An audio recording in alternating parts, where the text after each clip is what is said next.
Ada yang menyebut semua orang gak takut mati sampai ada calon mayat yang benar-benar sekarat.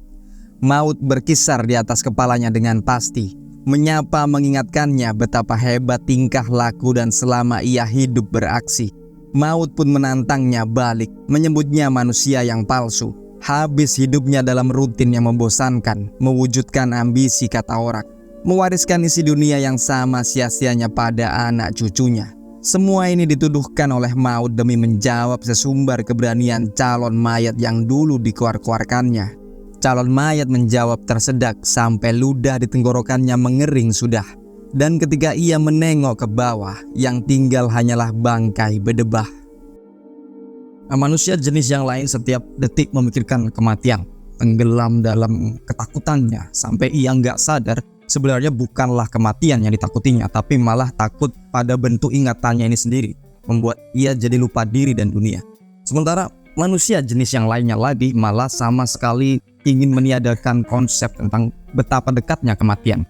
Sengaja melupakannya, sengaja menghindari soal ingatan akan kematian ini. Orang-orang yang demikian ini menolak wacana kematian, pembahasan soal kematian, mengecapnya sebagai pikiran yang mengerikan yang gak perlu diingat-ingat terlalu sering ya. Dan dari kesemua jenis manusia seperti ini, kita tetap gak akan tahu siapa yang benar, sang penantang maut atau pengingatnya yang keterlaluan, atau mereka yang berusaha melupakannya. Tapi kalau kita sodori pertanyaan, mereka pasti menjawab dengan hal yang sama jika mereka sama-sama tahu bahwa mereka semua juga harus mati. Dalam ranah filsafat ada istilah soal memento mori. Sebagian menasbihkan terminologi ini khusus pada pemikiran stoikisme, meski saya kurang setuju juga. Karena konsep demikian ini memang sudah lama ada sebelum ada rumusan stoikisme. Dan memento mori ini kalau ditranslate punya arti ingatlah kematianmu atau ingatlah jika kamu akan mati. Yang sayangnya ini akan menjadi istilah basi kalau saya bawa ke dunia hari ini. Gak lagi terejawantahkan dalam cerminan kabar atau berita yang tiap detik kita konsumsi. Tingkah pola manusia termasuk saya sendiri seperti sudah nggak merepresentasikan seorang yang ingat pada kematiannya, tetapi lebih pada manusia yang merasa bisa hidup selamanya.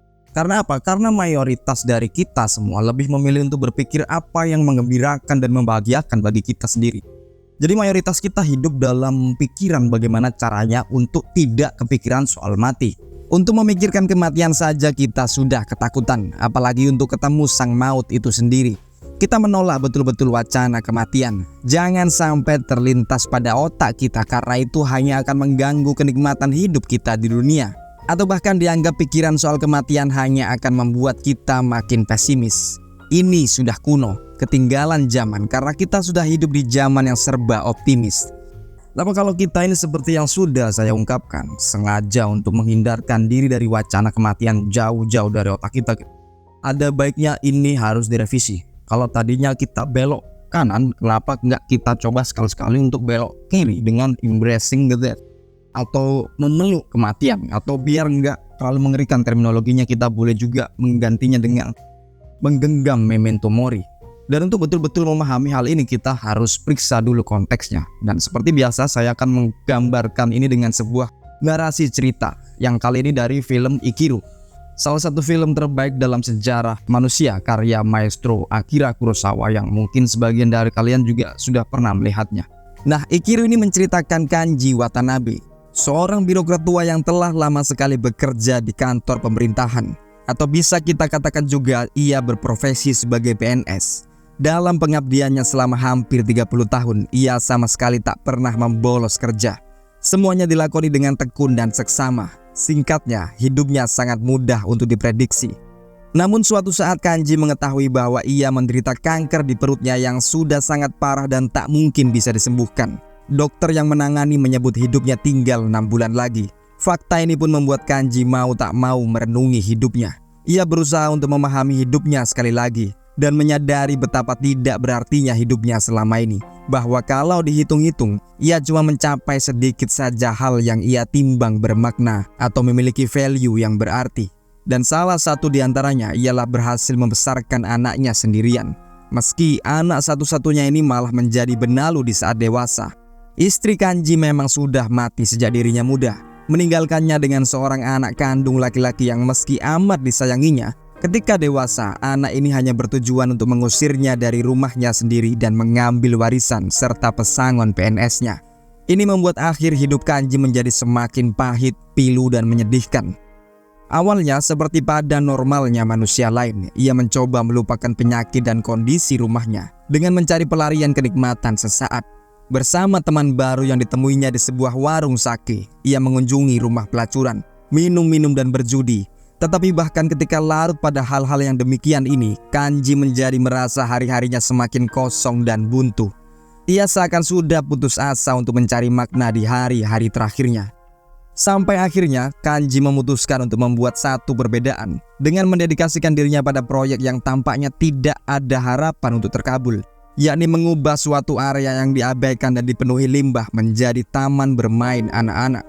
Dan usahanya untuk menyelesaikan proyeknya ini menjadi tindakan terakhirnya dalam menentang hidup yang tak berarti. Ketika Kanji mati, banyak rekan dan keluarganya membicarakan perubahan sikap Kanji yang sangat drastis ini. Mereka mendiskusikan bagaimana di hari-hari terakhirnya Kanji bercita-cita untuk meninggalkan warisan yang abadi, yakni sebuah playground gratis bagi anak-anak sekitar yang sekaligus menjadi simbol kemenangan Kanji dalam menghadapi kematian yang tak terelakkan. Sebuah taman bermain yang mewakili kesadarannya bahwa makna sejati hidupnya berasal dari tindakan yang bermanfaat bagi orang lain. Ini versi Kanji Watanabe, bahwa makna hidupnya adalah memberikan kebahagiaan pada orang lain, pada anak-anak di lingkungannya. Dan dengan ini ia merasa sudah menang atau sudah pantas menghadapi kematiannya, dan ia mati dengan kebanggaan tersendiri. Meski saya dan kalian mungkin memiliki pengertian hidup yang berbeda-beda lagi, ya ini bebas Pak. Intinya di sini ialah seseorang seperti Kanji bisa berubah drastis sikap hidupnya hanya karena ia mengingat kematian. Ia menjadikan kankernya sebagai memento mori, momen memento mori, dan ini nggak butuh waktu yang lama untuk mengubah total kepribadiannya kan. Ini juga mengisyaratkan kalau saja kita mengesampingkan semua prestasi duniawi kita, mengesampingkan semua pencapaian dan sedikit melupakan ambisi pribadi kita untuk bercermin pada kaca gitu ya. Kita akan ingat bahwa kita juga manusia biasa yang nantinya kapanpun itu bisa dimangsa oleh kematian. Terminologi memento mori ini sendiri diyakini lahir pada era peradaban Romawi kuno. Seringnya digambarkan dengan kisah seorang jenderal besar yang baru pulang perang setelah menang gilang gemilang di medan tempur. Ia dipuji semua rakyat, ia diarak di tengah kota seperti pahlawan besar, disirami bunga-bunga kehormatan. Yang sayangnya kesemuanya ini malah membuatnya lupa diri. Sang jenderal ini malah menjadi delusional dan menganggap dirinya paling superior dari yang lain. Singkatnya, ia memahakan dirinya sendiri dan hidup dalam kenyataan yang serba palsu. Sampai akhirnya muncul seorang budak rendahan yang mengenakan mahkota emas di kepalanya, hadir ke depan sang jenderal dan membisikkan, "Tengoklah ke belakang, ingatlah kau ini manusia." Yang lantas bisikan budak ini bisa kita tafsirkan lebih jauh jika kalau sudah ingat jati diri kita sebagai manusia, kita juga akan ingat kalau kita bakalan mati. Semua pujian, semua penghargaan, status dan titel atau harta kita nggak akan berguna di hadapan maut. Dan budaya atau konsep memeluk kematian atau mengingat kematian ini sebenarnya hampir selalu diterapkan oleh nenek moyang kita manusia. Ini menjadi sangat berbeda jika kita tiba di modernisasi hari ini yang selalu mengusung atau menggelorakan ide soal forever young dan mempromosikan hiburan yang penuh kefanaan. Karena segmen besar masyarakat modern ini memang mengendaki hal yang demikian ini. Tapi bercermin di peradaban Mesir kuno, pada suatu pesta tertentu akan ada sebuah ritual untuk memamerkan mayat atau mumi ke semua hadirin untuk mengingatkan jika mereka di suatu saat pasti akan menjadi seperti mumi itu. Demikian pula saat merebak tren lukisan tarian kematian di era Renaissance. Di banyak tempat di Eropa, tersaji gambaran pesta manusia dari berbagai latar belakang menari bersama kerangka manusia. Ini gambar yang mensatirkan jika semua manusia dalam status atau kondisi apapun nantinya juga pasti akan mati dan akan menjadi seperti kerangka yang mereka ajak berdansa. Dan hampir semua peradaban kuno berbudaya tinggi ini seakan gak lupa untuk mengajak atau menyadarkan rakyatnya untuk selalu memeluk kematian. Memeluk dalam artian tidak keterlaluan dalam memikirkannya sampai dilupa hakikat hidup manusia di dunia. Tapi juga jangan sampai melupakannya atau sengaja nggak mau berpikir sama sekali soal kematian. Sama pula dengan Islam, Buddha, Kapitayan. kejawen atau semuanya demikian kurang lebihnya, selalu mengajarkan untuk memeluk kematian, menggandeng kematian secara sadar. Dan kata memeluk ini juga punya artian, kapanpun kematian datang, kita manusia harus bisa menghadapinya dengan perasaan pasrah, tapi juga puas diri dan penuh rasa syukur. Dan bagi Montaigne, memento mori ini gak hanya pemahaman yang ada di awang-awang, tapi juga memerlukan latihan. Nah, kalaupun kita sudah latihan dan memasang kapling-kapling di otak kita untuk bagian khusus ya, yang kita jadwalkan untuk selalu mengingat kematian misalnya, apa ini menguntungkan? Ya menguntungkan atau enggak ini memang abstrak dan ini tergantung kepribadian kita masing-masing. Menguntungkan kalau dengan mengingat bahwa kematian bisa datang setiap saat membuat kita lebih disiplin, lebih tepat dalam mengatur waktu, lebih teratur mengisi waktu, lebih taat beribadah kalau kalian punya agama dan percaya Tuhan ya. Bisa membedakan mana hiburan yang sia-sia dengan cita-cita yang lebih bermanfaat, lebih damai di dalam hati dengan rasa syukur yang berlebih. Maka disinilah terhitung keberhasilan memento mori. Seperti tulisan Seneca dalam surat-surat Stoa, ia menjabarkan, marilah kita mempersiapkan pikiran kita seolah-olah kita telah mencapai akhir kehidupan. Janganlah kita menunda apapun, marilah kita menyusun buku kehidupan kita setiap hari. Orang yang menyelesaikan hidupnya setiap hari tidak akan pernah kekurangan waktu. Atau sebuah hadis yang berbunyi, bekerjalah untuk duniamu seakan-akan engkau akan hidup selamanya, dan bekerjalah untuk akhiratmu seakan-akan engkau akan mati besok pagi. Ya meski memang ada ulama-ulama yang menganggapnya sebagai hadis yang lemah, tapi kalau kita pikirkan baik Seneca dan hadis ini kan secara paralel gitu ya, ialah apa yang sudah dilakukan oleh Kanji Watanabe dalam Ikiru, Pak. Memang nggak 100% sama karena Kanji terpaksa berdamai dengan istilah memeluk kematian karena ia sudah kena kanker.